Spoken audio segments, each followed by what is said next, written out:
4 weeks ago, Donald Trump was saying daily, I'm winning all the polls. And while he wasn't winning all the polls, he was winning many of them, and he was leading in the national average of recent polls. That has now reversed. And as we've already discussed, Vice President Kamala Harris has taken her first lead. This happened in the last 24 hours. Harris leading Trump in an average of recent polls by 0.2 percentage points. What is Trump's new perspective? Well, the new perspective is the polls are now rigged. Our friends over at the Midas Touch Network reporting on this.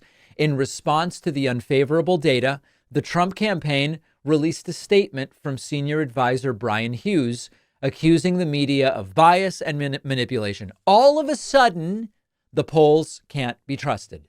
The statement says, quote, the fake news media continue to help dangerously liberal Kamala hide her record of economic failure and soft on crime policies. Now, as this analysis shows, they'll even put a finger on the scale of polling to inflate results for her. This analysis is why the American people are seeing through it and will not allow this national gaslighting campaign to win.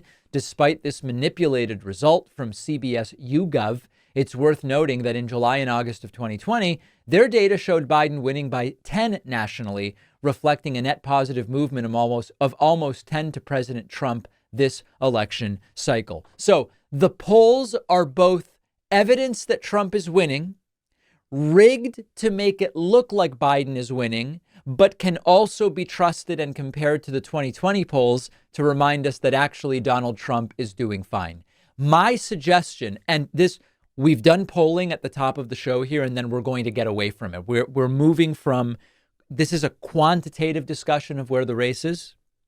After we take our first break, we will move to a qualitative discussion of the race and the rhetoric and the talking points. But as far as the quantitative story, if you want to live in reality, which is where I prefer to live, we have seen a reversal of polling, swing state polling shifting in the direction of Kamala Harris, national polling shifting in the direction of Kamala Harris, with no evidence whatsoever that all of a sudden the polls can't be trusted, even though 3 weeks ago you could trust them. That's where we are in a quantitative, empirical environment.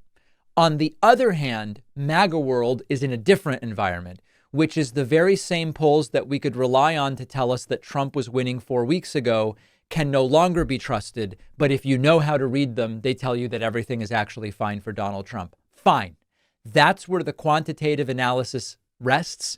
You can either agree or trust one side of that argument or the Trump side of that argument. I will let you be the judge.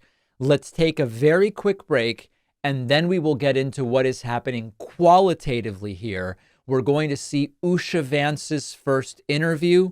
Looks like a hostage video. I was expecting her to blink Morse code for torture, but we'll get to that in a moment. Very quick break. Make sure you're subscribed to the YouTube channel at youtube.com/The David Pakman Show. One of today's sponsors is a book called Aim for the Uprights by Stu Crum, a former professional football player, now entrepreneur and successful business leader, including being former president of Bridgestone Tire and Jiffy Lube. He calls his new book, Aim for the Uprights, a playbook for achieving your professional and personal aspirations through intentional living. I've been talking a lot about intentionality lately. If you've tried getting up extra early, following the right personal finance practices, and yet you're still working marathon hours, depriving your family of your time day to day, missing vacations, this could be a great book for you.